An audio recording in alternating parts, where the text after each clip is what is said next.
The stone gave way without warning, and the mountain seemed to exhale.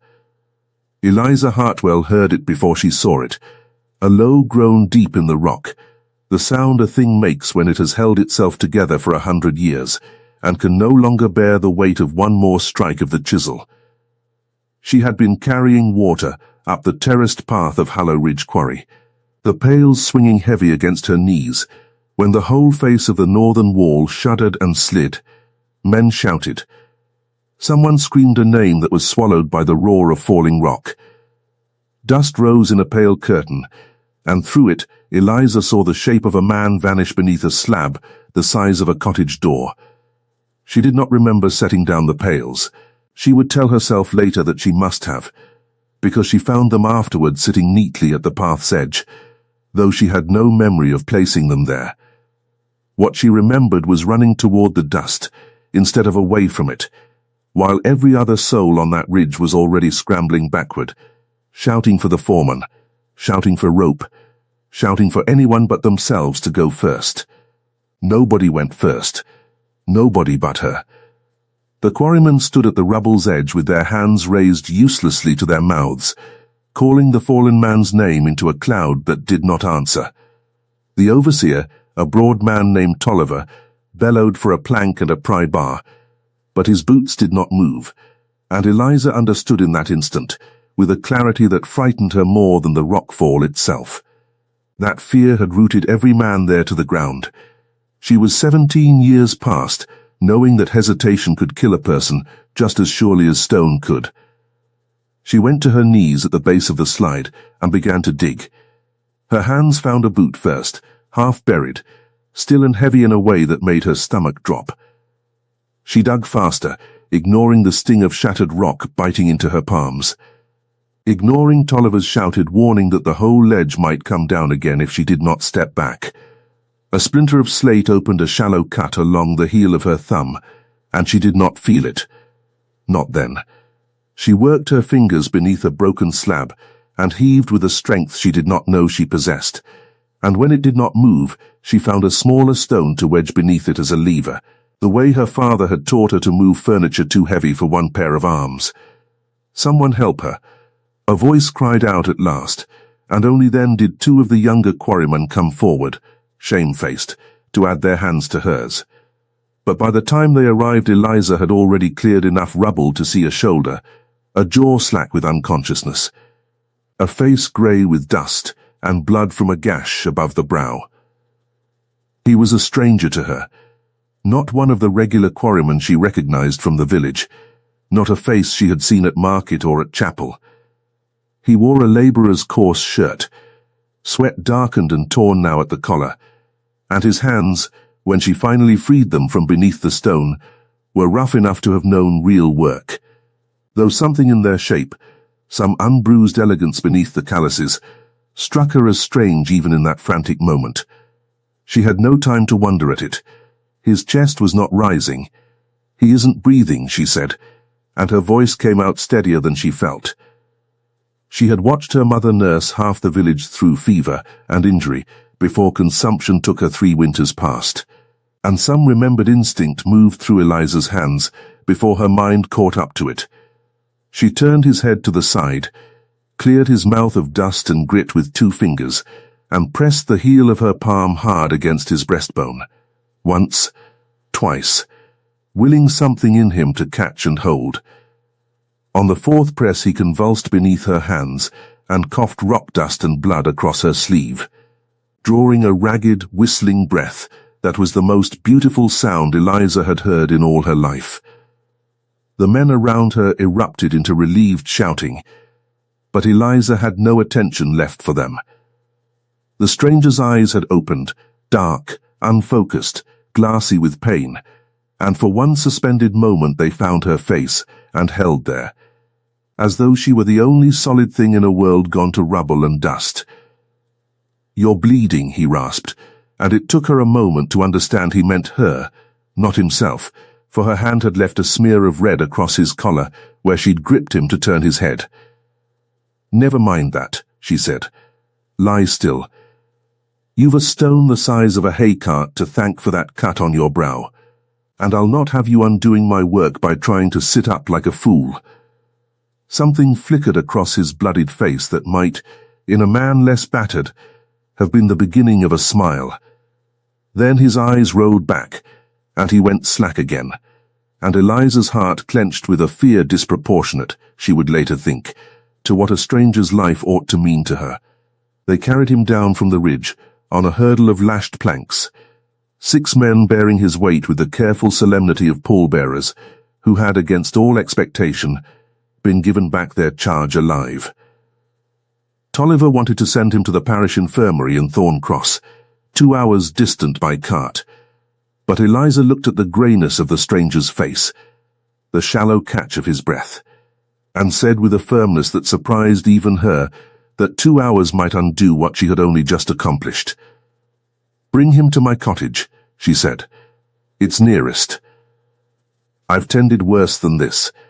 She had not, in truth, tended anything quite like this. A man broken in body but clearly, by the fineness beneath his rough clothing, not born to the life the clothing suggested. But she did not say that part aloud. She only walked ahead of the hurdle-bearers down the terraced path, her apron stained red and grey, her hands throbbing with cuts she had not yet let herself feel, already running through in her mind which herbs she had dried for fever, which linens could be torn for bandages, whether there was enough willow bark left in her mother's old tin to make a tea for the pain that would surely come once. He woke fully to it. The cottage was small, 2 rooms and a loft, set at the edge of the village where the lane gave way to orchard, and it had been Eliza's alone since her father's death. The previous autumn had left her without kin, closer than a widowed aunt 3 villages distant. She had managed on her own since then by taking in mending, by helping at the Quarry infirmary hut when the overseer's wife needed an extra pair of hands, by selling preserves at market. She was accustomed to solitude. She was not accustomed to 6 quarrymen tramping mud across her swept floor, while she cleared her own narrow bed of its quilt and directed them, with the crisp authority of a woman twice her age, to lay the stranger down upon it.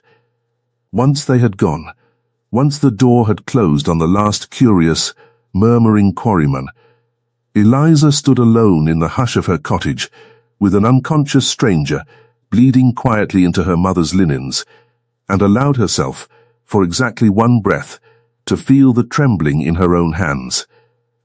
Then she set to work. She cleaned the gash above his brow with boiled water and a clean cloth, wincing in sympathy each time he stirred beneath her touch without waking.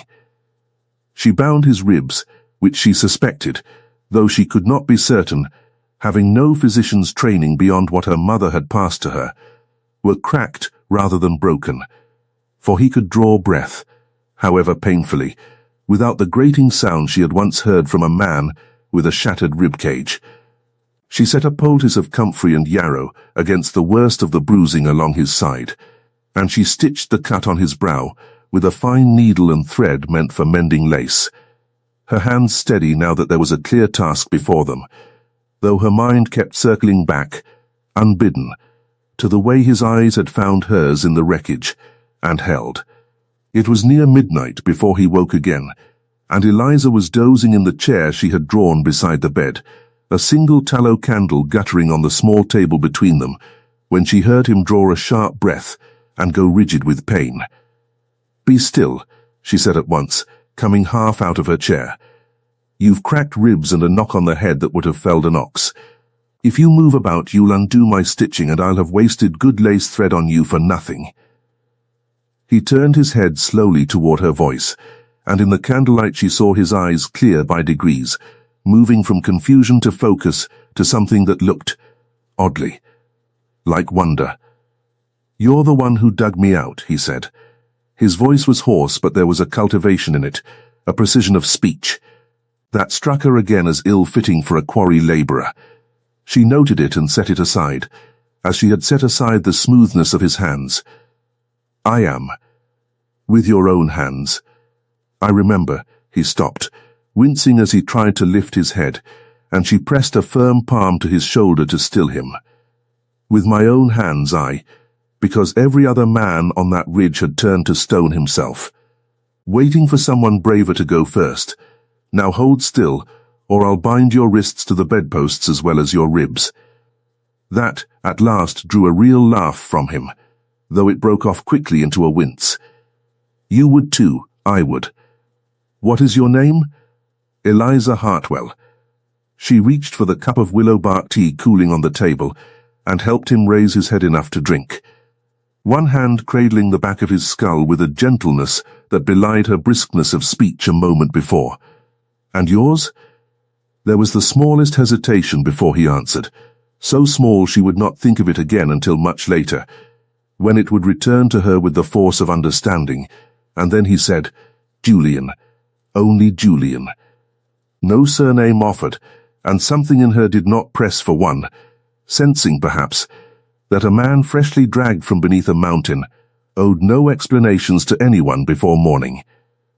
Well then, Julian, she said, easing him back against the pillow, you'll sleep now, and you'll drink what I give you, and you'll not so much as think of standing until I say you may. Do we understand each other? You give orders like a general, he murmured, already fading again towards sleep, his voice slurring soft at the edges.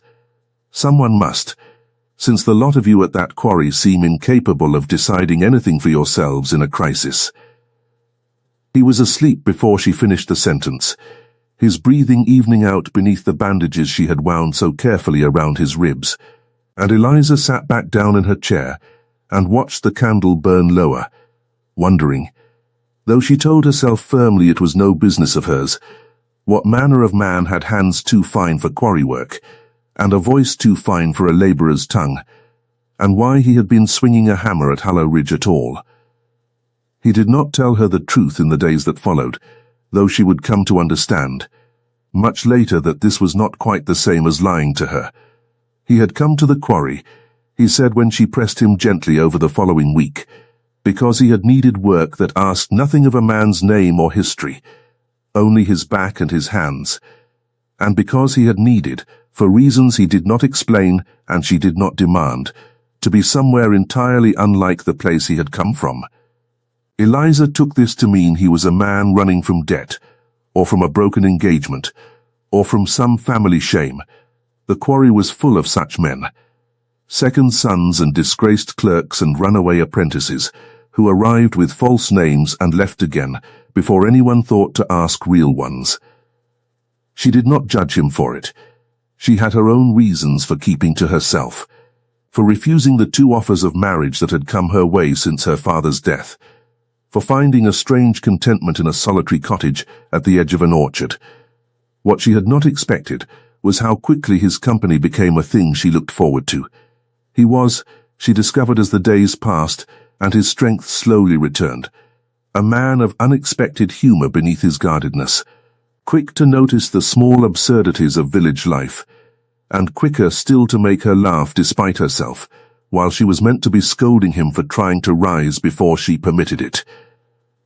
He asked after the orchard, after the quarry, after the families of the village, and listened to her answers with a fullness of attention she had rarely encountered in anyone, let alone a man she had known only days.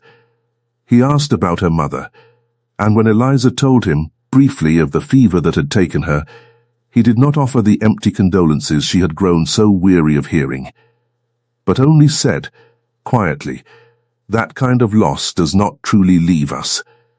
It only becomes something we learn to carry differently, in a tone that told her, without her needing to ask, that he had carried some grief of his own. You've lost someone too, she said, not quite a question. My father, he answered, after a pause long enough that she thought he might not answer at all, some years past now. And more recently, he stopped himself, and something closed over his face like a shutter drawn against weather. It doesn't bear speaking of. She did not press him. She had learned, in her own grief, the mercy of not being made to speak of things before she was ready, and she extended that same mercy to him now, though it cost her something to swallow her curiosity.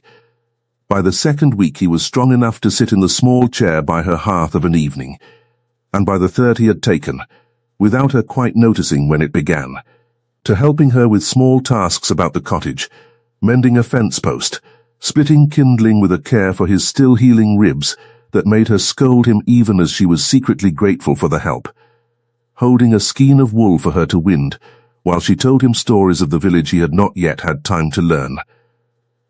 He was clumsy at first with the wool, laughing at his own incompetence in a way that struck her as strange for a man of his evident intelligence, until she realized, with a small jolt, that he had likely never in his life been asked to hold wool for anyone, that whatever life he had left behind had not required such small domestic competencies of him. It was on one such evening, with the fire low and the wool half wound, and his hands warm, where they brushed hers passing the skein between them, that she caught him watching her with an expression she could not name, and did not in that moment want to name, for fear of what naming it might make true. "What is it?" she asked, when the silence had stretched too long to be comfortable. "I was only thinking," he said slowly, "that I have known a great many people in my life who were praised for their courage, and not one of them, I think, would have gone to their knees in falling rock to dig out a stranger, while braver-seeming men stood back and watched. They weren't braver-seeming. They were frightened, same as I was. You went forward anyway. Someone had to." She busied herself with the wool to avoid his gaze. "It wasn't courage, Julian. It was only that I couldn't bear to stand there and do nothing while a man died in front of me. That isn't bravery. That's only—" she searched for the word. "That's only being unable to live with the alternative. I think," he said quietly, "that is precisely what courage is." She looked up at that, and found him watching her still, with a steadiness that made her breath catch in a way she had not felt since before her mother's death had taught her to guard her heart carefully against hoping for anything at all. She thought, in that moment, that she might have leaned toward him, that he might have reached for her hand, that something might have been said or done that could not be unsaid or undone. But a knock came at the door just then, sharp and urgent, and the moment scattered like startled birds. It was Tolliver's boy, breathless from running, come to say that a rider had arrived at the Quarry office asking urgently after the injured stranger, a rider in fine livery bearing the crest of a great house, and that the overseer begged to know whether the man called Julian was fit to receive him. Eliza turned to look at Julian, and found his face gone pale and still, all the warmth of a moment before extinguished as thoroughly as a snuffed candle. "Julian," she said slowly, "what is this?" He did not answer at once. He rose from the chair with a care that spoke of ribs not yet fully healed, and crossed to the small window, and looked out at the darkening lane as though searching it for an escape that was not there. "I had hoped," he said at last, "for a little more time before this found me. Before what found you."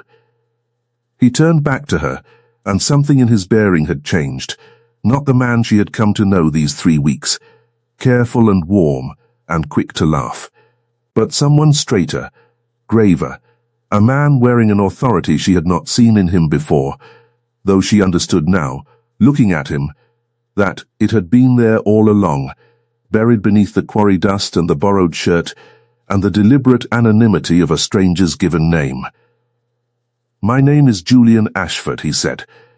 "I did not lie to you in that. But I did not tell you the whole of it, and I am sorry for that now, more sorry than I know how to say. I am the Duke of Renmore." The words fell into the small room like a second rockslide, and Eliza felt the floor of her understanding give way beneath her every bit as suddenly as the Quarry ledge had given way beneath him. "The Duke," she repeated. "Hollow. I came to the Quarry under another name, because I needed." He stopped, raked a hand through his hair, tried again. "My father died 4 years past, and left the dukedom to me sooner than either of us expected. And in the years since I have been surrounded by men who tell me only what they think I wish to hear, and by a betrothal arranged before I was old enough to have any say in it, to a woman I do not love and who does not love me, and by an estate full of people who see the title before they see the man wearing it. I came here, to this quarry, to this village, because I wished for once to be seen as myself. Only myself. Nothing more. And you thought the way to accomplish that, Eliza said, and heard her own voice shaking with something that was not quite anger, and not quite grief, but some new, raw thing without a name, was to let a village girl dig you out of a rock slide with her bare hands, and stitch your wounds with her mother's lace thread, and sit up half the night nursing you, all without once telling her that you were laughing at her taking orders from a duke. I was never laughing at you. He took a step toward her, and stopped when she stepped back. Eliza, I swear to you, nothing I have said to you these past weeks was false. Not one word of it. Except the one word that would have changed everything. Would it have? His voice cracked on the question, something desperate beneath the ducal composure. Tell me honestly, if I had woken in that bed and told you the truth at once, would you have spoken to me as you did? Would you have scolded me for trying to rise too soon, or laughed with me over the wool, or told me about your mother, if you had known from the first moment that I was a duke? Eliza did not answer, because she did not know, and because she suspected, with a bitter clarity, that he was right to ask it, that the weeks of ease and warmth between them had only been possible because she had believed him to be no one in particular, an ordinary man with rough hands and a runaway's evasiveness, and not a duke whose rank alone would have built a wall between them from the very first hour. You should have told me, she said instead, quieter now, all the fight gone out of her voice and replaced with something more exhausting. However, it would have changed things. You should have told me, and let me decide what to do with the truth, rather than deciding for me that I was better off in ignorance. You are right, he said, and the simplicity of it, the absence of excuse in it, was somehow harder to bear than any defense would have been. I was a coward, Eliza. I have faced down a rock slide apparently without flinching, or so they tell me, though I recall none of it, but I could not find the courage to tell a woman my true name, for fear of what her face would do when she heard it. The rider's knock came again at the door, more insistent now, and Julian closed his eyes briefly, as though gathering himself for a battle he had not chosen the timing of. I must go, he said. There are matters at Renmore that cannot wait longer. Now that my whereabouts are known, my steward will have half the county searching for me by morning, and there is my betrothal to be settled, one way or another, and mourning still owed my father that I have put off too long already in running from it. But I will come back, Eliza. I will come back and I will tell you everything, the whole truth of my life and my house and my heart, and I will ask you nothing you are not ready to give. Only, please, do not close this door against me, before I have had the chance to earn my way back through it. She did not answer him. She could not, in that moment, trust her own voice not to break, and she would not give him the satisfaction. No, that was unfair. Even in her hurt she knew it was unfair. She would not give herself the vulnerability of weeping in front of a duke, who had let her love a stranger for 3 weeks, without once correcting her understanding of who that stranger was. He left with the rider that night, and Eliza stood alone in her small cottage, in the wreckage of a wool skein still half wound on the chair where he had sat, and felt the particular grief of a woman who has just learned that the ground beneath her own heart was never quite as solid as she had believed it to be. The weeks that followed were the longest of Eliza's life. Word travelled through the village within days, as word always did, that the injured quarry labourer nursed by Eliza Hartwell had been no labourer at all, but the Duke of Renmore himself, come among them in disguise, for reasons no one could quite agree upon. Some said he had been fleeing debt, though the Duke was known to be wealthy beyond most men's imagining, so that explanation quickly withered. Others said he had been testing his tenants' honesty, sent by some whim of aristocratic curiosity, to see how the common folk truly lived and laboured. A few of the older women, more perceptive than the rest, said simply that grief did strange things to a young man, newly burdened with more responsibility than his heart was ready to bear, and that a man might run from a great house full of expectation to a quarry full of honest labor for no reason more complicated than needing, for a while, to be no one at all. Eliza said nothing to any of them. She went about her days as she always had, tending her orchard, taking in mending, helping when needed at the Quarry infirmary hut, and she told herself, with a firmness that convinced no one, least of all herself, that the Duke of Renmore's affairs were no longer any concern of hers. But the village would not let the matter rest so easily. Mrs. Aldermere, who kept the dry goods shop and had opinions about everything, took to remarking loudly whenever Eliza came in for flour that it was no small thing, being nursed back to health by the very woman a duke might have died without. The quarryman who had carried Julian down from the ridge told and retold the story of the rescue until it had grown, in the telling, into something almost legendary. Eliza digging through solid rock with her bare hands. Eliza breathing life back into a dying man. Eliza scolding a duke as though he were an ordinary farmhand and being obeyed without question. She found herself, to her deep discomfort, becoming something of a minor celebrity in a village that had known her all her life as simply the quiet Hartwell girl who kept to herself since her mother's death. Worse than the gossip, though, was the letter that arrived a fortnight after Julian's departure. Not from Julian himself, but from a woman signing herself Lady Vivian Carlyle, whom Eliza understood from the careful, cutting phrases of the letter to be the very betrothed Julian had spoken of on his last night in the cottage. The letter was brief and cold, and precise in the particular way that only a woman confident of her own superior position could afford to be. It informed Eliza that the Duke of Renmore's brief and regrettable absence from society had been the result of a private matter now fully resolved, that his forthcoming marriage to Lady Vivian would proceed as planned within the season, and that the writer trusted Miss Hartwell would understand the impropriety of any further contact between herself and his Grace. Given the significant difference in their respective stations, a difference the writer was certain a sensible young woman would recognize as insurmountable.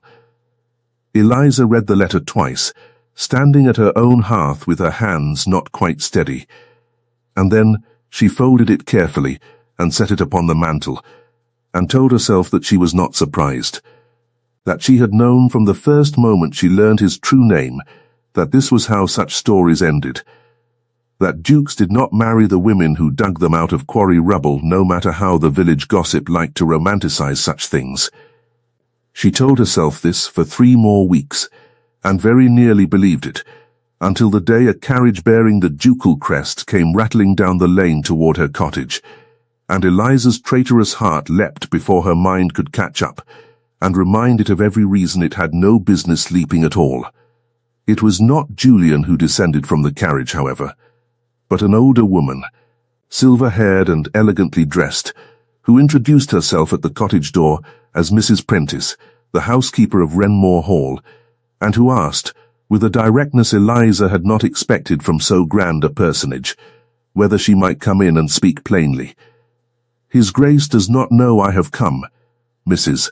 Prentice said once she was settled, somewhat incongruously, in the same small chair where Julian had once sat winding wool, "and I dare say he would be displeased if he learned of it, for he is a proud man in his own quiet way, and he would not wish to seem as though he were sending servants to plead his case for him. But I have served that family for 30 years, Miss Hartwell, and I have watched that boy grow from a grieving child into a burdened young man, and I have never, in all those years, seen him as he was in the fortnight after he returned to Renmore from this village." "What do you mean?" Eliza asked, though something in her chest had already begun cautiously to hope. "I mean that he has broken his betrothal to Lady Vivienne," Mrs. Prentice said. "Against the strong counsel of every adviser his estate employs, against the wishes of his late father's oldest friends who arranged the match years ago, against, I might add, the considerable temper of Lady Vivienne herself, who is not a woman accustomed to being refused anything. He has spent these past weeks in mourning for his father, that he had, I think, been avoiding for 4 years, by burying himself in duty and obligation rather than grief. And he has spoken your name, Miss Hartwell. more times in my hearing than I believe he realizes." Eliza sat very still, her hands folded tightly in her lap, afraid that if she moved at all she might unravel entirely. "Then why has he not come himself?" "Because, Mrs. Prentice said gently, "he does not believe you would receive him, and I confess I could not tell him with any certainty that he was wrong. He fears he has broken something between you that no amount of sincerity can mend, that having deceived you once, however gently, he has forfeited the right to ask for your trust again. He is, for all his rank, a man deeply afraid of a rejection he believes he has earned." "He did earn it," Eliza said, though her voice had lost the sharp edge it might have held a month before. "But earning a thing and being owed it forever after are not the same, are they?" Mrs. Prentice smiled, the first real warmth she had shown since entering the cottage. "No, my dear, I do not believe they are." Eliza might have let the matter rest there, might have allowed pride and hurt to keep her sealed away in her small cottage indefinitely, had it not been for what happened at the quarry 3 days later. It was a day like the one that had brought Julian into her life.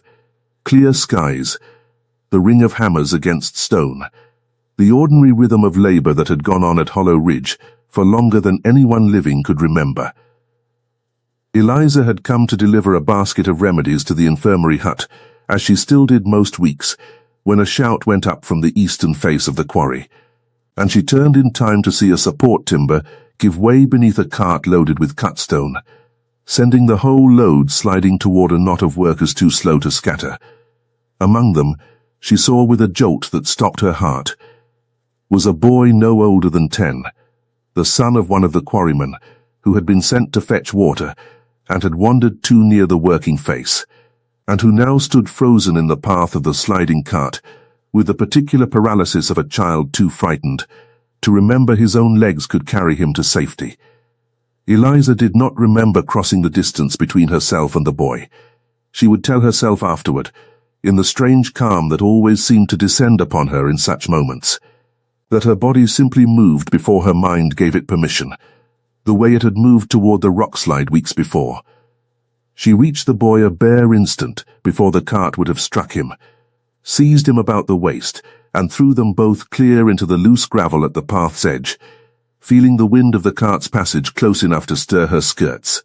The boy wailed with fright rather than injury, and Eliza held him close, her own heart hammering, until his father came running to gather him up with tears of gratitude streaming unashamed down his weathered face.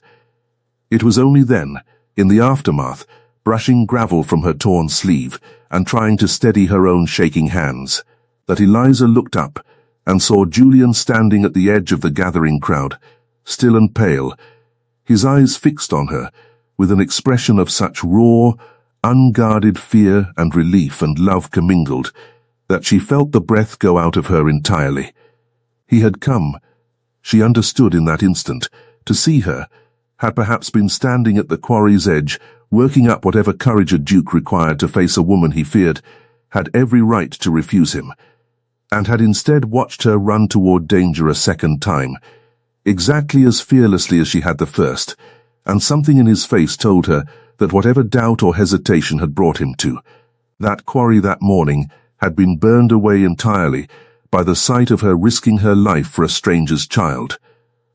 He crossed the distance between them without seeming to notice the ground beneath his feet, and stopped before her, and for a long moment neither of them spoke at all.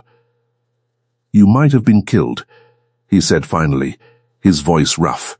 "So might you," Eliza answered, "on the day I dug you out of that rock slide, and yet here you stand, very much alive, lecturing me about the dangers of doing exactly what you yourself required of a stranger. That is not the same thing. It is precisely the same thing." But there was no real anger in it now, only a kind of exhausted tenderness that surprised her with its intensity. "I could not stand by and watch a child die in front of me any more than I could stand by and watch you die beneath that stone. It is not courage, Julian. I told you before. It is only that I cannot live with the alternative. I told you," he said, and his voice had gone unsteady, "that I believed that to be precisely what courage was. I believe it more now than I did then. Mrs. Prentice came to see me, Eliza said, watching his face carefully. She told me of Lady Vivienne.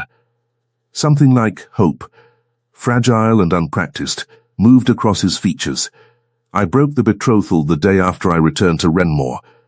I could not marry a woman I did not love, not after I had learned, in your cottage, what it felt like to be known, truly known.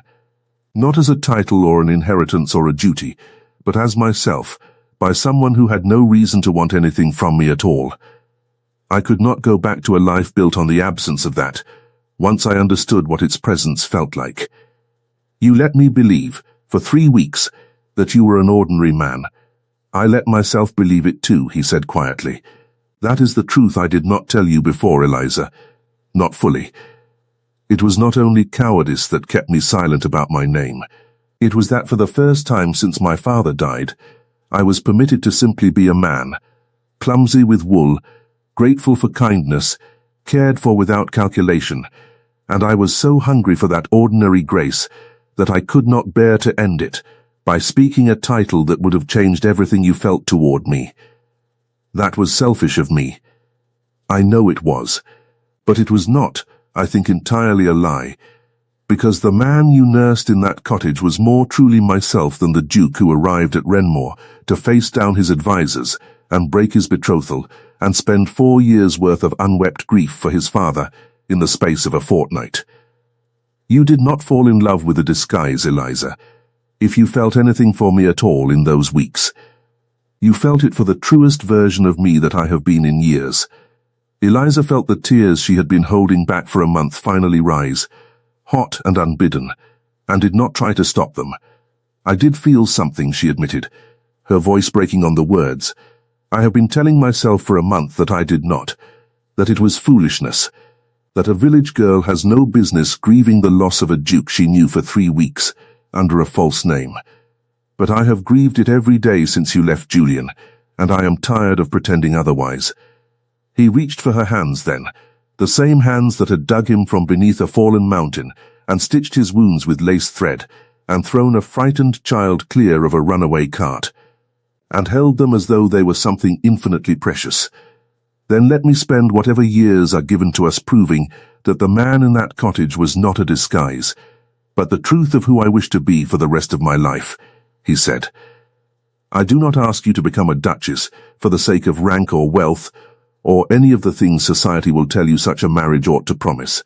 I ask you because I have never in all my life felt as entirely myself as I did in your keeping, and I do not wish to feel that way with anyone else, ever again. The quarryman had gathered at a respectful distance, the boy's father still clutching his son close, and the whole of Hallow Ridge seemed to hold its breath in the golden light of that ordinary morning turned suddenly extraordinary. You would have your household, your county, your late father's oldest friends, all watching a quarry girl take a duchess's place, Eliza said. Though there was no longer any real resistance in it, only the last instinctive caution of a woman unaccustomed to trusting good fortune. Let them watch, Julian said. Let them watch a woman who ran toward danger twice, while braver-seeming men stood frozen, who nursed a stranger back to health with no thought of what he might owe her, who scolded a duke for trying to rise too soon, and was obeyed without argument. I think, in time, they will understand precisely why I could not have chosen anyone else. She laughed then, through her tears, the sound startling a few of the watching quarrymen into relieved smiles of their own. And when Julian drew her gently into his arms, careful still of ribs not fully healed, careful too of the fragile precious thing being built between them, in full view of the village that had once known her only as the quiet Hartwell girl, Eliza let herself, at last, stop bracing against a happiness she had been so certain she was not permitted to keep. The wedding, when it came that autumn, was held not at Renmore's grand chapel, as tradition and Julian's advisers both urged, but in the small village church at the edge of Hollow Ridge, its stone walls hung with orchard branches, heavy with late apples, its narrow aisle crowded with quarrymen in their best coats, and village women who had known Eliza since her christening. all of them witness to a match that had begun not in a ballroom or a drawing room, but in the wreckage of a rock slide, built on nothing grander than one woman's refusal to stand still, while someone else's life hung in the balance. Mrs. Prentice wept openly through the ceremony, declaring afterward that she had not seen the young Duke smile so freely since before his father's death. The boy Eliza had pulled from beneath the runaway cart, stood at the front of the gathered crowd, scrubbed and solemn in his father's borrowed coat, and presented her, with great ceremony, a small bouquet of Quarry wildflowers he had picked himself, which Eliza carried down the aisle in place of the hothouse roses Renmore's gardeners had offered. And when Julian took her hands before the altar, the same hands that had dug him from beneath the mountain, that had stitched his wounds and wound wool and thrown a frightened child clear of danger, he did not speak of dukedoms or duty, or the great house waiting to receive her, but only of the particular grace of being known, fully and without pretense, by someone who had first loved him not as a duke, but as a stranger worth saving, and who had gone on loving him once she learned the truth of who that stranger was. They walked from the church together into the low gold light of an autumn afternoon, past the orchard where Eliza had once lived alone with her solitude and her grief, past the lane where a ducal carriage had once come rattling with a housekeeper's careful hope, toward Hallow Ridge itself, where the quarrymen had laid down their tools for the day and gathered at the ridge's edge to cheer the passing of the woman who had dug their Duke from beneath a fallen stone, with nothing but her own 2 hands and a refusal to let him go, and who had, in the doing of it, found her way not to a title or a fortune, but to the truest kind of love there is, the kind built first in the dark, before either of them knew what the light would later reveal, and strong enough, once revealed, to hold,